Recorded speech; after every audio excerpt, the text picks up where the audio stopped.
Ya, misalkan, enaknya saya bisnis apa? Itu seperti bertanya begini, Bu, enaknya saya hari ini makan apa? Itu seperti begitu. Iya, Karena nanti akan yang muncul adalah ketika saya misalkan konsultan, saya akan bicara selera saya, gitu ya. betul. Padahal yang tahu dan yang akan mengembangkan itu adalah Bapak dan Ibu sekalian. Jadi ketika apa yang harus dikurangi, evaluasi, Pak. Evaluasi secara keseluruhan. Ya, Oke, selamat siang sudah. pendengar Trijaya, apa kabar Anda siang ini seperti tadi yang sudah saya informasikan kalau di jam 11 ini sampai jam 12 nanti kita akan bersama-sama mengikuti talk show bersama narasumber, para dosen juga teman-teman dari Setia Perbana Surabaya, dan topik kita untuk siang ini adalah Go Digital, Jembatani UMKM Resesi.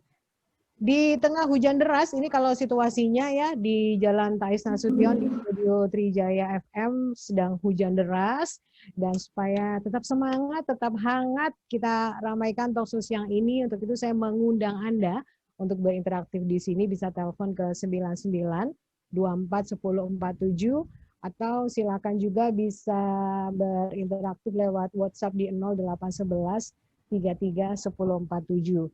Dan sudah hadir di tempatnya masing-masing, ada yang lagi di kantor, Bu Leli di kantor, Bu Nurul WFH, terus teman-teman mahasiswa Diana dan Berta juga di rumah masing-masing. Apa kabar semuanya siang ini, sehat ya? Alhamdulillah sehat. Alhamdulillah. Ya, pendengar Trijaya, narasumber untuk siang ini adalah Ibu Dr. Nurul Hasanah Uswati Dewi SEMSI, juga Ibu Leli AG Afrika SEMM, dosen di STI Perbana Surabaya, dan teman-teman mahasiswa ada Bertalia Permata Putri dan Diana Ardika Humaida. Baik, untuk membuka bincang-bincang siang ini, kita akan bicara dulu tentang resesi yang sekarang ini sudah dimasuk ke Indonesia pada bulan Oktober atau mulai Oktober 2020 lalu ya. Kita akan coba samakan persepsi dulu apa yang dimaksud dengan resesi dan menjadi penyebabnya apa dari resesi ini. Berta yang akan menjelaskan ya, silakan. Ya, jadi resesi ini menurut para ahli, resesi ini merupakan suatu kondisi di mana ketika ekonomi suatu negara itu mengalami di mana produk domestik brutonya itu negatif, yang meningkatkan tingkat pengangguran dan penurunan penjualan retail, dan ukuran kontraksi pendapatan dan manufaktur untuk jangka waktu yang lama. Di sisi lain, kalau menurut salah satu ekonom dari Jepang bernama Julius Shinskin, beliau menyatakan bahwa ekonomi yang sehat itu berkembang dari waktu ke waktu, sehingga 2/4 produksi yang menyusut menunjukkan ada masalah yang mendasar yang serius. Dan menurut beliau, resesi itu didefinisikan menjadi suatu standar umum selama bertahun-tahun dengan indikator. Ada beberapa indikator terjadinya resesi itu, ada 5 di sini. Yang pertama itu adalah adanya penurunan PDB selama 2 kuartal berturut-turut. Lalu yang kedua ialah adanya penurunan PDB sebesar 1,5%, dan yang ketiga ialah peningkatan angka pengangguran sebesar 2 poin, minimal di angka 6%, dan penurunan kegiatan manufaktur selama 6 bulan dan pekerjaan non-pertanian sebesar 1,5%. Dan yang terakhir, indikator terakhir itu ialah menurutnya jumlah lapangan pekerjaan lebih dari 75% selama 6 bulan terakhir. Seperti itu. Baik, sebelum ke penyebab, saya ingin lebih eksplor lagi tentang pengertian resesi ini. Bu Leli bisa membantu saya untuk menjelaskan ke pendengar Trijaya. Antara resesi dan krisis ini masih banyak yang rancu ya Bu Leli ya. Apa bedanya? Atau persamaannya apa dari dua istilah ini? Oke, baik. Terima kasih. Di sini resesi memang beberapa indikator tadi sudah disebutkan oleh Berta. Di sini yang resesi di negara ini mengalami PDB-nya mengalami negatif, kemudian banyaknya tingkat pengangguran, kemudian penurunan penjualan retail dan ukuran transaksi pendapatan dan manufaktur untuk jangka waktu yang lama. Gitu. Jadi resesi sendiri ini mengarah ke beberapa indikator yang sudah disebutkan Berta tadi Ibu. Kemudian memang hampir mirip ya dengan yang namanya krisis. Krisis ini kan lebih condong ke ekonomi juga. Oke, baik. Bu Nurul, kalau kita bandingkan dengan negara tetangga Singapura lah, Ya, kita boleh ambil contoh Singapura di awal pandemi beberapa bulan sudah langsung resesi, tapi Indonesia baru Oktober kemarin pemerintah menyatakan Indonesia masuk ke jurang resesi. Apakah ini menunjukkan bahwa Indonesia punya daya tahan ekonomi yang lebih kuat kalau dibanding dengan negara kecil sih memang ya Singapura, Bu Nurul? Baik, Mbak Wina, terima kasih. Jadi ketika kita bicara tentang resesi, krisis, sebenarnya itu adalah multifaktor. Gitu ya, multifaktor. Jadi kita juga harus mempelajari juga selain dari ukuran indikator-indikator yang sifatnya numerik, itu adalah terhadap sosiologi dan kultur dari negara itu sendiri. Jadi kita harus tahu bahwa Singapura itu adalah backbone utama ekonominya adalah memang dari sektor perdagangan dan pariwisata.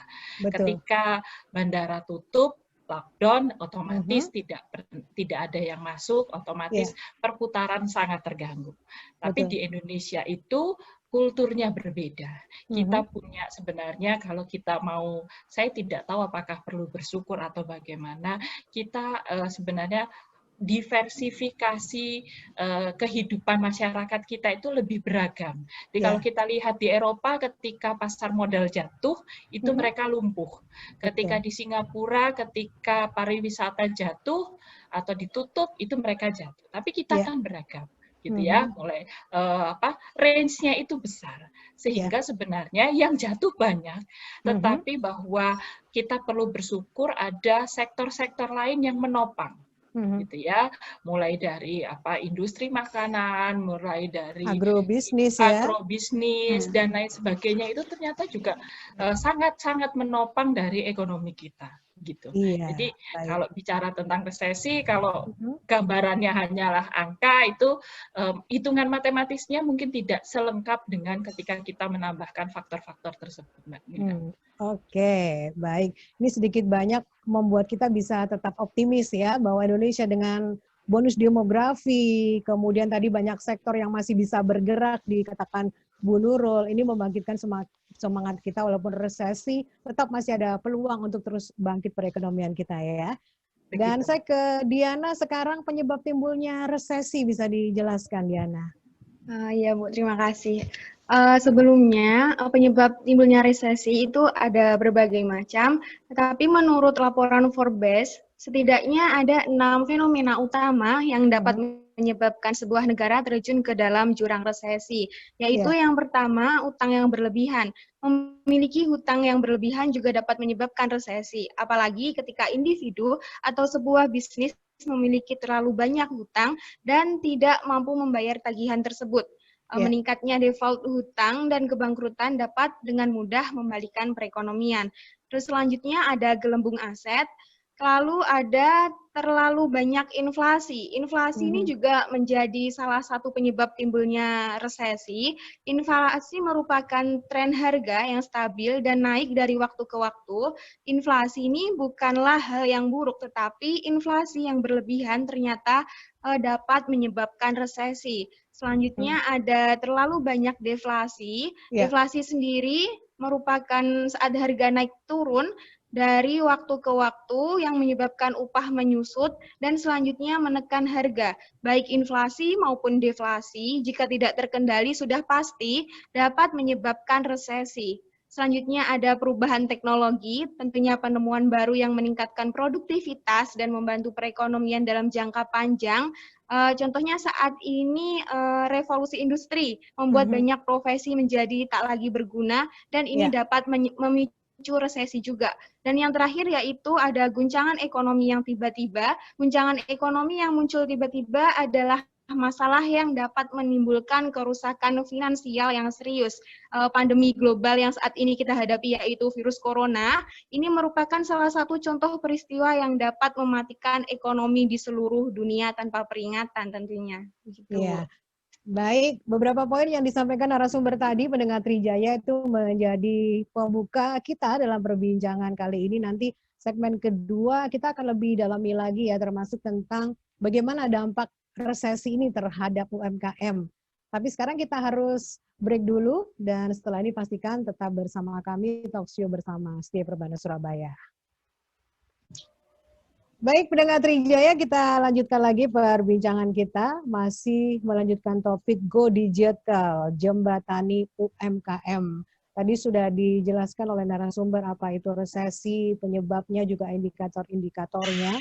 Nah, kaitannya dengan topik kita siang ini, kita akan lanjutkan lagi ya. Kali ini ke Bu Leli, saya ingin bertanya, apa dampak dari resesi terhadap UMKM, khususnya di Indonesia sekarang ini, Bu Leli?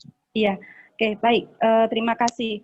Untuk UMKM pastinya ini lebih bersifat ini ya Bu ya, akibatnya sangat banyak. Jadi yang pertama, beberapa UMKM ini gulung tikar dalam artian tidak berjalan sesuai dengan harapan, kemudian menyebabkan angka PHK juga naik. Nah, otomatis beberapa pegawai itu kan pasti punya pinjaman misalkan. Jadi ini rentetannya sangat banyak. Jadi dampak UMKM ini mulai turun, kemudian banyak sekali beberapa pegawai yang PHK, otomatis nanti beberapa pegawai juga tidak bisa membayar misalkan. Nah, otomatis dari sisi perbankan pun juga mengalami efek dari yang namanya resesi ini. Gitu, Ibu.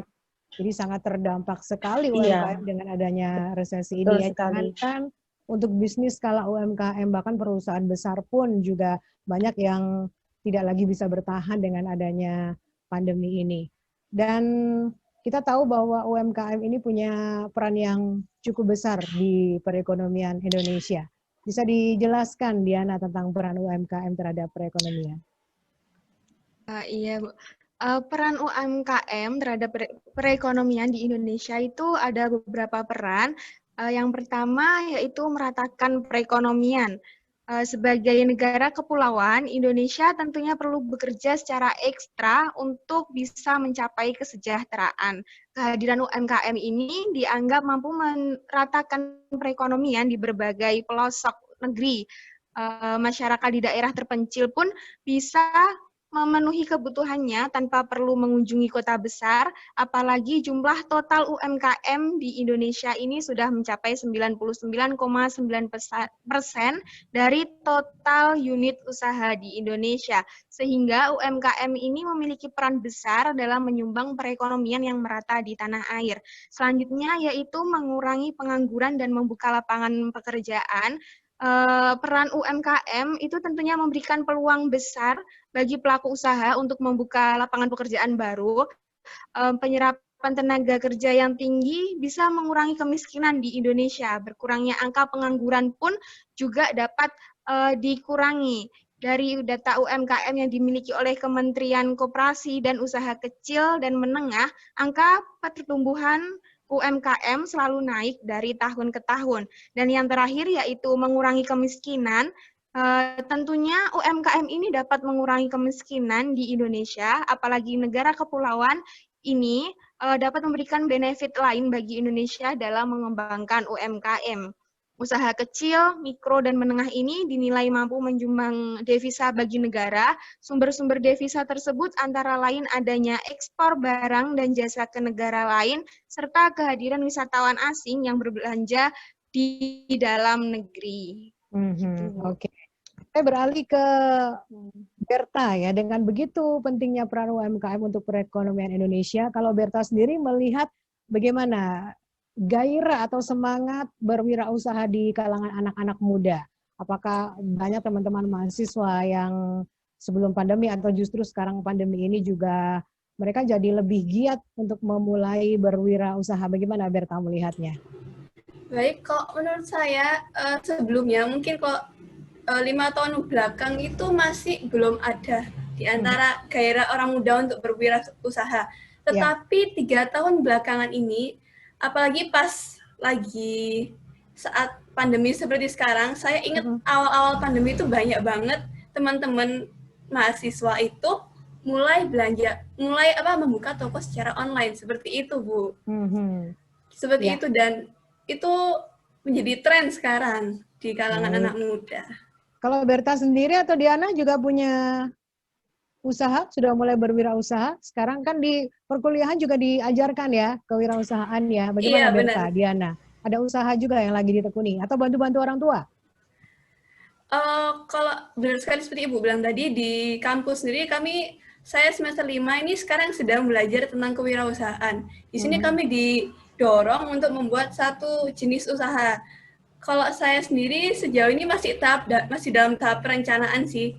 Kalau misalnya bisa kedepannya bisa, semoga kedepannya bisa ya diwujudkan seperti Amin. Jangan lama-lama berencananya gitu ya. Nanti idenya keburu diserobot orang. Oke, baik. Dan sebelum ke poin selanjutnya nih sudah ada pertanyaan yang masuk dari Mbak Fani. Selamat siang Ibu dosen dan teman-teman mahasiswa. Saya justru baru akan memulai usaha sendiri di masa pandemi ini karena gaji karyawan sekarang sudah tidak mencukupi. Apakah sekarang adalah situasi yang tepat mengingat Indonesia dalam masa resesi?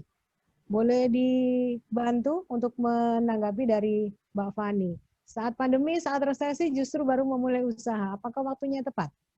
Yang mau menjawab boleh. Iya, Bu Nurul silakan. Ya, selamat siang Mbak Fani gitu ya. Jadi sebenarnya dalam membuka bisnis itu memang timing itu menentukan gitu ya. Tapi memang ketika kadang-kadang memang kondisi darurat itu juga memunculkan jadi ide baru gitu ya, memunculkan ide baru. Karena apa? Karena kebutuhan itu menjadi ada peluang baru. Jadi contohnya adalah dulu kita keluar-keluar gitu ya, beli makan itu di luar, maka ada bisnis baru adalah packaging makanan rumahan dalam bentuk vakum. Itu adalah peluang baru. Gitu ya, sehingga ketika ditanya apakah ini adalah waktu yang tepat atau tidak, sebenarnya mulai saja dulu. Kalau saya bincang-bincang dengan para pelaku usaha, gitu ya, sebenarnya ide itu jangan hanya di kepala, ya, karena akan menguap, gitu ya. Ketika kita punya mimpi, lakukan. Gitu ya. Ketika kita punya mimpi, lakukan. Kalau kita ingin berwirausaha karena kita kepepet, PHK mendadak, cicilan tetap banyak, maka lakukan dulu. Gitu ya, lakukan dulu. Kita nggak akan tahu berhasil atau tidak. At least ketika kita sudah mencoba, kita tahu kita berhasil atau tidak. Tapi kalau kita tidak mencoba, ya kita tidak tahu kita berhasil atau tidak. Selamat berwirausaha, Mbak Fani ya. Mbak Fani, saya pengen Bu Leli juga kasih tambahan dong ke Mbak Fani biar lebih semangat lagi. Karena kalau nggak mulai sekarang, seperti tadi kata Bu Nurul, mau kapan? Kita nggak tahu pandemi kapan berakhir kan ya, Bu Leli. Iya, betul sekali Ibu. Saya rasa untuk beberapa pembiayaan bisa Ibu, misalkan ke BPR, terutama yang BPRS. Jadi yang ke Bank Perkreditan Rakyat yang syariah, insya Allah sekarang juga lagi gencarnya memberikan kredit untuk beberapa UMKM yang mulai juga bisa, tapi kurang lebih dananya 25 sampai 75 juta saja. Itu bisa digunakan. Iya. Gitu. Cukup besar untuk pebisnis pemula. Iya, Ibu. Betul sekali. Jadi nanti dicek dulu untuk asetnya apa ada yang bisa dijaminkan, misalkan tanpa jaminan juga bisa, nanti menggunakan beberapa penilaian. Jadi bisa, insya Allah nanti di beberapa BPRS mungkin bisa membantu. Begitu. Iya. Bu Leli, saya kok jadi tertarik, kenapa justru di masa pandemi dan resesi sekarang ini BPRS justru lebih gencar menyalurkan dananya? Apakah dananya memang supaya bisa muter gitu atau gimana? Betul sekali, iya. Di samping itu pula bisa membantu karena banyak sekali yang pegawai yang kena PHK dan mendadak menjadi wirausaha banyak sekali. Jadi itu peluang dua-duanya. Jadi peluang bagi BPRS untuk lebih meningkatkan produk-produknya, termasuk membiayai nasabah dan bisa membantu beberapa UMKM yang baru muncul. Begitu. Iya. Oke, baik. Jadi mungkin saya bisa nambahkan, Mbak Wina. Jadi dalam teorinya perbankan itu ketika memang kondisi ekonomi itu tidak bergairah, memang suku bunga simpanan itu diturunkan sehingga nanti suku bunga pinjaman itu juga bisa turun. Sehingga nanti harapannya itu adalah untuk menggerakkan konsumsi masyarakat. Jadi kita tidak membiarkan dana menganggur di simpanan, tapi itu bisa diolah ke dana pinjaman. Jadi suku bunga simpanan itu diturunkan dulu agar suku bunga pinjaman juga turun. Jadi teman-teman yang memang membutuhkan modal kerja sebenarnya sekarang tuh saat yang tepat karena tingkat suku bunga pinjaman itu turun. Nah, itu informasi yang bagus ya untuk Mbak Fani juga pendengar Trijaya yang baru mulai tapi kok ragu-ragu begitu ya. tadi penjelasan dari Bu Nurul dan Bu Leli mudah-mudahan bisa memberikan semangat lebih. Nah, ini juga tentunya penting ya untuk diketahui para pelaku UMKM termasuk juga yang baru akan memulai usahanya. Apa saja sih permasalahan yang dihadapi para UMKM saat ini dan tentunya juga solusinya seperti apa, Bu Nurul? Baik, Mbak Wina. Jadi sebenarnya masalah di UMKM itu kita segmented dulu. Jadi UMKM yang sudah stabil, punya pasar, itu kita nggak bicara di situ. Gitu ya. Kalau memang punya pasar, dia tinggal mengembangkan usahanya. Tetapi yang kita bicarakan itu adalah yang baru-baru. Problem utamanya adalah satu, belum dikenal. Dan pasar itu seperti kolam ikan, ya. Ada ikan yang rakus, ada ikan yang sakit, ada ikan yang pura-pura ikan, ada yang pura-pura ikan, gitu ya. Artinya apa? Artinya masyarakat itu butuh trust. Satu, ketika kita sudah tahu, gitu ya, sebenarnya kebutuhan itu ada, tapi kan kita perlu tahu mana penyedianya. Contohlah saya ini sekarang ada teman ulang tahun, pingin beli kado, gitu ya, saya nggak mungkin ke mall, saya harus memilih sekian banyak ikan tadi itu di marketplace. Maka manalah yang bisa memberikan informasi yang memadai, itulah pemenangnya. Sebenarnya begitu.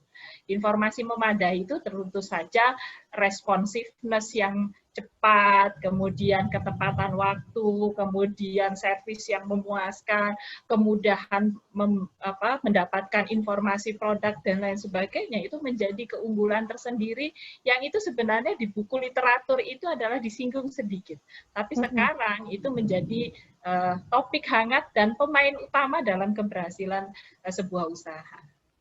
Iya. Banyak. Betul. Dan Bu Nurul, Bu Leli juga Berta dan Diana, banyak pelaku UMKM ini yang memberi poin lebih atau khawatir berlebihan dengan adanya persaingan. Gimana saya mau masuk ke industri fashion, pemainnya udah banyak. Terus mau ikut-ikutan bisnis tanaman hias, pemain yang lebih dulu lama sudah ada. Banyak yang takut secara berlebihan dengan persaingan antara sesama pelaku UMKM sendiri. Bagaimana harus menyikapinya, Bu Nurul, Bu Leli? Ya, kalau saya gitu ya, karena kebetulan saya banyak membantu teman-teman dari UKM, memang ciri utama keberhasilan dari sebuah usaha itu adalah owner itu harus senang dulu dengan apa yang dia lakukan. Jadi kalau misalkan saya mau buat mie ayam loh Mbak Wina, tapi kokinya bukan saya, nanti yang mengelola itu bukan saya. Jadi saya cuma modal saja, nanti rombongnya saya beli, orang yang masak beli, itu pasti going concern-nya nggak ada, keberlangsungan hidupnya nggak ada. Jadi kalau saya itu jago buat mie ayam, dia lakukan dengan mie ayam itu. Menurut saya kok begitu. Jadi beberapa dari rekan-rekan yang memang kita diskusi komunitas itu adalah begitu. Jadi kalau saya pingin buat minuman boba, tapi yang tahu taste-nya boba itu orang lain, apalagi yang buat boba orang lain, pasarnya juga karena bisikan orang lain. Berjalan, tapi going concern-nya kita pertanyakan. Begitu. Oke, itu cara menghadapi persaingan ya. Baik, kita akan lanjutkan lagi nanti di segmen berikutnya, termasuk juga kembali menanggapi respons yang sudah masuk dari pendengar Trijaya, dan nanti segmen ketiga makin menarik karena kita akan membicarakan tentang digitalisasi marketing. Jadi pastikan tetap bersama kami bersama Setia Perbana Surabaya. Terima kasih pendengar Trijaya, masih terus bertahan di sini talkshow bersama Setia Perbana Surabaya, masih tentang Go Digital, jembatani UMKM di tengah resesi bersama narasumber Ibu Dr. Nurul Hasanah Uswati Dewi, SEMSI, dan Ibu Leli Age Afrika, SEMM, dosen di Setia Perbana Surabaya, dan teman-teman mahasiswa yang hadir dalam bincang-bincang siang ini ada Berta dan Diana. Anda masih punya waktu untuk berinteraktif, silakan bisa ke WhatsApp di 0811 33 10 47. Digitalisasi marketing, kan topiknya Go Digital. Ini apa maksudnya, Berta? Ya, jadi digitalisasi marketing ini sendiri ialah pemanfaatan. Jadi pemanfaatkan teknologi digital atau online untuk pelaksanaan kegiatan pemasaran seperti itu, Bu. Jadi ada banyak cara, bisa melalui media berbasis web, blog, atau email, atau sosial media lainnya seperti itu. Ya, baik. Dan itu sepertinya sekarang jadi sebuah kebutuhan ya, yang sepertinya sudah tidak bisa ditunda lagi di saat pandemi, gerak atau mobilitas kita terbatas, mau tidak mau harus memanfaatkan teknologi. Diana bisa menambahkan bagaimana dengan para pelaku UMKM yang masih belum mumpuni menggunakan sarana teknologi, bagaimana mereka juga bisa memanfaatkan digitalisasi marketing ini? Kalau dipikir-pikir nih kan apalagi saat pandemi sekarang ini Bu ya, tentunya digitalisasi itu sangat dibutuhkan, apalagi untuk UMKM yang notabene itu mereka transaksinya biasanya secara langsung. Nah, saat pandemi ini menurut saya digitalisasi itu harus perlu digerakkan, perlu dipelajari, dan perlu juga untuk dilakukan. Misalnya nih, saat ini banyak dari kalangan anak muda gitu Bu ya, banyak yang mempunyai usaha-usaha gitu. Mereka tidak memiliki store-store atau toko-toko di mana-mana, tetapi mereka terjunnya itu di e-commerce gitu. Mereka memiliki banyak akun, banyak toko di e-commerce. Meskipun produk yang dijual sama, tetapi dari rincian biaya, rincian harganya itu mereka bedakan. Jadi tidak bisa dipungkiri kalau memang e-commerce ini juga sangat diperlukan di UMKM saat ini, saat pandemi seperti ini, begitu. Berta juga bisa menjelaskan ya tentang apa manfaat digitalisasi bagi UMKM sekarang ini. Ya, jadi apa yang bakal mereka dapat kalau mereka bisa menerapkan teknologi digital ini? Ada banyak sebenarnya. Kalau yang pertama itu seperti kita tahu sendiri, kondisi sekarang ini tuh lagi ngetrend stay at home atau physical distancing ya.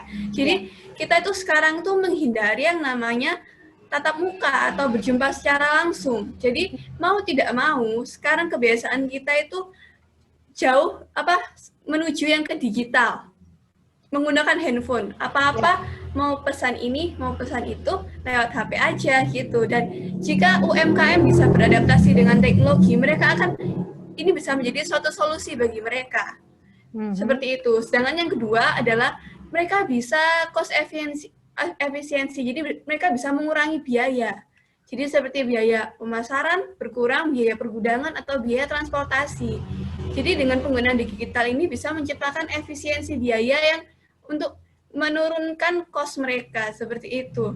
Lalu yang terakhir adalah dengan manfaat yang akan mereka dapat ialah untuk memperluas pasar. Jadi dengan digitalisasi ini pastinya akan membantu mereka untuk memperluas jaringan pemasaran mereka dan bisa mendorong mereka untuk masuk merambah ke pasar global. Yang mana kalau kita tahu cakupannya digital marketing ini bisa meluaskan ya, menggunakan internet bisa seluruh dunia seperti itu. Oke, baik. Dan kita tanggapi lagi sekarang respon juga pertanyaan yang masuk dari pendengar Trijaya. Yang pertama ini dari Mbak Norma. Boleh dibantu nanti Bu Leli untuk menanggapi dari Mbak Norma. Saya punya toko baju, di masa pandemi begini penjualan turun drastis. Sudah mulai melakukan pemasaran digital, tapi agak susah menaikkan penjualan. Apakah saya melakukan kesalahan dalam promosi?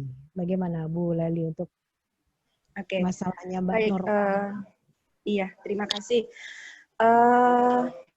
Tadi beberapa kan saran dari Bu Nurul.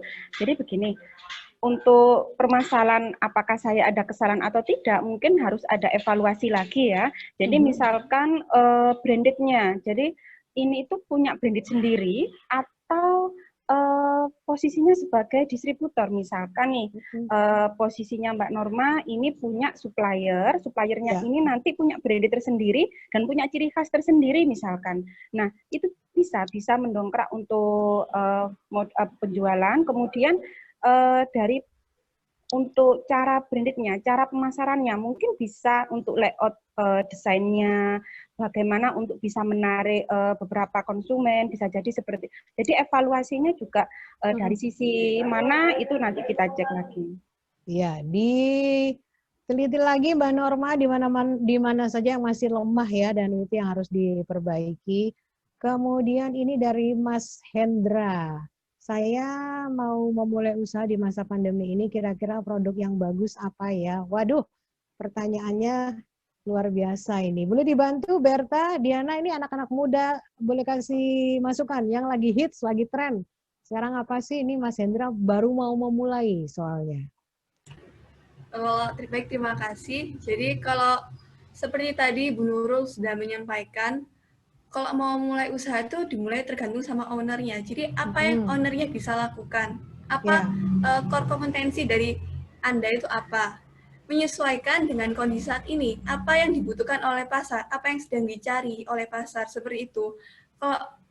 Kalau contohnya ya, saya melihat akhir-akhir ini perusahaan-perusahaan itu suka buat hand sanitizer. Jadi sebelumnya mereka itu nggak ada produk hand sanitizer, tapi tiba-tiba membuat produk tersebut karena sekarang sedang lagi gencar-gencarnya dibutuhkan seperti itu. Jadi mungkin Anda bisa lihat kembali ke apa yang Anda bisa lakukan, kemampuan Anda ada di mana, dan dikondisikan dengan apa yang sedang dicari oleh pasar, seperti itu.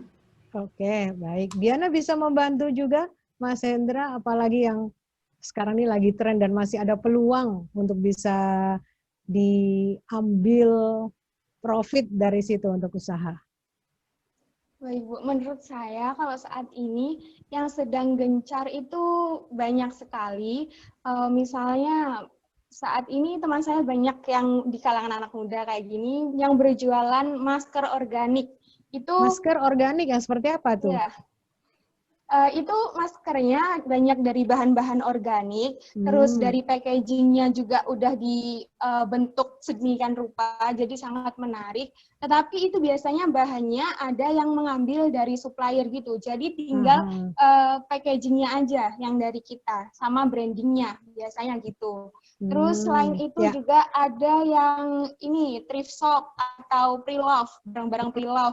Ini anak muda juga banyak banget. Terus lagi juga ada yang buat gift, buat hadiah, misalnya di dalamnya itu bisa dikasih kayak snack-snack yang ada di Indomart dan lain-lain, itu biasanya mereka di package lagi, di package ulang, benar itu nanti tempatnya biasanya dikasih kardus, terus dalamnya itu disusun secara rapi gitu Bu, jadi sangat menarik. Seperti dan harga jualnya juga itu ya, tapi isinya snack gitu ya. Iya, buat hadiah. Baik, luar biasa nih ide-idenya dari Berta dan Diana. Jadi Mas Hendra sekarang udah nggak ada alasan lagi untuk menunda-nunda memulai usaha. Banyak idenya dan jadi dimulai saja dari sekarang. Satu pertanyaan lagi ini dari Pak Victor. Di masa pandemi sekarang ini penjualan menurun, apakah saya harus mengurangi atau mengecilkan usaha saya karena kalau terlalu besar justru agak sulit di masa sekarang ini. Boleh dibantu Bu Nurul? Perlu dikecilkan skala usahanya? Selamat siang Pak Victor, gitu ya. Jadi jika ada sedikit gelombang dalam usaha kita, gitu ya, mungkin bisa dievaluasi kembali. Jadi ya bisa dievaluasi. Apakah perlu mereduce orangnya, mereduce biayanya, itu mungkin perlu dievaluasi. Apakah saya masih bisa ekspansi, membuka gerai baru dan lain sebagainya, itu juga dievaluasi. Jadi lihat pasarnya. Jadi ketika memang kan bisnis itu tidak hanya ukuran matematis yang harus kita pakai, tapi ada feeling, ada kedekatan emosional, ada trust dan lain sebagainya gitu ya. Di beberapa rekan itu malah baru buka Oktober ini gitu ya, gerai seafood dan lain-lain, dan ya rame gitu ya, dan rame.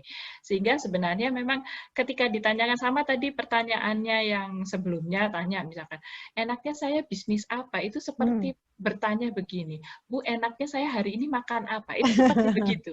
Yeah. Karena nanti akan yang muncul adalah ketika saya misalkan konsultan, saya akan bicara selera saya, gitu ya. Betul. Padahal yang tahu dan yang akan mengembangkan itu adalah Bapak dan Ibu sekalian. Jadi ketika apa yang harus dikurangi, evaluasi Pak, evaluasi secara keseluruhan. Saya kadang-kadang salut dengan rekan-rekan saya UKM, spirit mereka itu satu, Mbak Wina. Yeah. Saya pokoknya tidak akan memecat pegawai saya, gitu ya. Nah, spirit itulah yang akan membuka peluang-peluang usaha baru. Jadi biasanya itu pegawainya banyak, akhirnya sekarang di gerai makanan itu pegawainya diminta untuk karena tidak ada yang dilayani lagi adalah ikut bantu ke kitchen, gitu ya, dan melakukan packaging. Itu kan sebenarnya adalah kreativitas yang main kalau udah sampai sini. Baik. Dan saya ke Bu Leli, mental seperti apa yang harus dimiliki para pelaku UMKM di masa sekarang ini, Bu Leli? Karena ini memang masa yang berat ya, dan kita nggak tahu kapan ini berakhir. Iya, Ibu. Kalau bertanya mentalnya ya, mentalnya harus tahan banting ini sepertinya, Bu. Harus tetap maju. Jadi misalkan, oh saya pinginnya mau produk A, produk B, tetap harus dilaksanakan. Jadi tidak hanya diangan-angan. Toh nanti kalau misalkan kita kepepet membutuhkan dana, kita harus gerak cepat. Oh di mana sih ini kita cari beberapa perbankan atau koperasi yang mau membiayai untuk kita membuka usaha baru seperti itu, Bu. Jadi memang kita harus mau bergerak seperti itu, dan harus tepat ya. Jadi bergerak itu kan tidak sembrono, dalam artian kita harus tepat untuk pembiayaannya. Apakah kedepannya saya mampu membiayai atau membayar cicilan saya misalkan. Jadi harus diperhitungkan betul-betul. Tidak hanya saya mengajukan nih, kemudian cair saya buka usaha, tapi tidak dipikirkan apakah setelah ini saya mampu untuk membayarnya. Nanti malah seperti itu. Iya, baik. Diana atau Berta bisa juga kasih motivasi untuk teman-teman, terutama yang masih muda, yang sekarang ini juga sedang menghadapi situasi yang tidak gampang di masa pandemi ini. Bagaimana supaya usahanya juga bisa tetap terus bertahan? Berta atau Diana? Ya, jadi pesannya sih mungkin jangan menyerah ya. Jadi terus mencoba aja, jangan takut untuk gagal seperti itu. Karena mencoba itu hanya mencoba aja itu nggak bayar mahal kok, cuma mencoba aja. Lakukan yang terbaik juga. Jadi jangan lakukannya itu dengan setengah hati. Jadi kalau mau melakukan usaha itu lakukan dengan sepenuh hati sehingga tidak ada penyesalan nantinya seperti itu. Waduh, puitis sekali ya. Kalau Diana gimana, Din? Benar yang dikatakan Mbak Berta tadi, kalau mau memulai sebuah usaha itu harus dilakukan dengan sungguh-sungguh, dengan senang hati juga tentunya, agar kedepannya itu kita bisa menjalankannya juga, nggak cuman ikut-ikutan, nggak cuman sekali aja di depan gitu. Terus untuk teman-teman yang juga masih bingung sama kita mau memulai usaha, bingung modal dan lain-lain, kan sekarang juga banyak nih usaha-usaha yang tentunya tidak memerlukan modal. Misalnya ini dropship, sekarang juga lagi gencar, itu juga bisa dicoba untuk mendapatkan penghasilan dengan mencoba dropship itu, begitu. Baik, saya bertanya ke Bu Nurul. Untuk digitalisasi marketing ini bagaimana peran yang sudah dilakukan Steve Perbanas, Bu Nurul? Karena dari sebagai institusi pendidikan tentunya juga punya program-program ya yang bisa dimanfaatkan para pelaku UMKM untuk bisa menambah pengetahuan mereka, terutama tentang bagaimana go digital di era sekarang ini. Oke, baik, terima kasih Mbak Wina. Jadi memang digital marketing itu menjadi satu topik kekinian yang memang harus direspon baik di industri pendidikan maupun juga di industri penyerap dari lulusan kita, gitu ya. Jadi di kami pun melakukan rekonstruksi kurikulum, salah satunya adalah ada mata kuliah nanti ke depan adalah digital marketing. Ya, kenapa digital marketing? Ya tentu saja ini adalah untuk menjawab tantangan. Kita nggak bisa lagi belajar wirausaha hanya teori. Wirausaha adalah gitu ya, tanpa kita tahu bahwa faktor teknologi informasi menjadi peranan utama. Contoh dalam digital marketing itu sebenarnya kita bisa membuat riset atau pola gitu ya. Kalau kita misalkan di gerai atau di supermarket, minimarket katakanlah, kita bisa mempelajari perilaku dari konsumen sebenarnya dengan digital. Karena itu ada ininya, ada aplikasinya. Jadi kalau misalkan kita lihat, oh ternyata orang itu, wanita itu kalau beli snack itu selalu gandengannya beli minum. Nah, sehingga itu nanti akan jadi pola ketika dibundling itu kita pakai, oh dengan bundling segini nanti harganya adalah harga promo. Itu ternyata bermakna, oh ternyata ketika seorang laki-laki perokok itu kalau beli rokok selalu beli permen. Gitu ya, ada pola seperti itu bisa kita pelajari dalam digital marketing. Oh berarti kita bundling. Jadi kenapa kalau sekarang di gerai-gerai supermarket itu ada bundling seperti itu karena ada data. Jadi tidak mungkin kalau tanpa data kita ujuk-ujuk membundling minuman dengan tisu misalkan seperti itu. Karena dan memang teman-teman tidak ada polanya. Harus belajar ini, harus tahu ini ya. Betul. Bu Nurul ya. Dan itu memang riset ilmiah sebenarnya itu yang harus dipelajari oleh rekan-rekan mahasiswa dan itu pola-pola itu sebenarnya bisa dipelajari gitu. Baik, lagi-lagi belajar, nggak boleh ada berhentinya, termasuk juga untuk teman-teman pelaku UMKM yang baru atau sudah ya berkecimpung atau sudah menggunakan digitalisasi marketing ini. Dan ini adalah akhir dari bincang-bincang siang ini, pendengar Trijaya. Terima kasih untuk semua narasumber, Bu Nurul, Bu Leli, Diana juga. Terima kasih, Mbak Wina. Terima kasih. Ya, obrolan yang menarik siang ini juga untuk pendengar Trijaya, Anda yang sudah berinteraktif, Anda yang sudah menyimak talk show ini, terima kasih. Saya Wina Alifa, mewakili tim yang bertugas undur diri. Terima kasih untuk kebersamaannya, selamat siang dan sampai jumpa.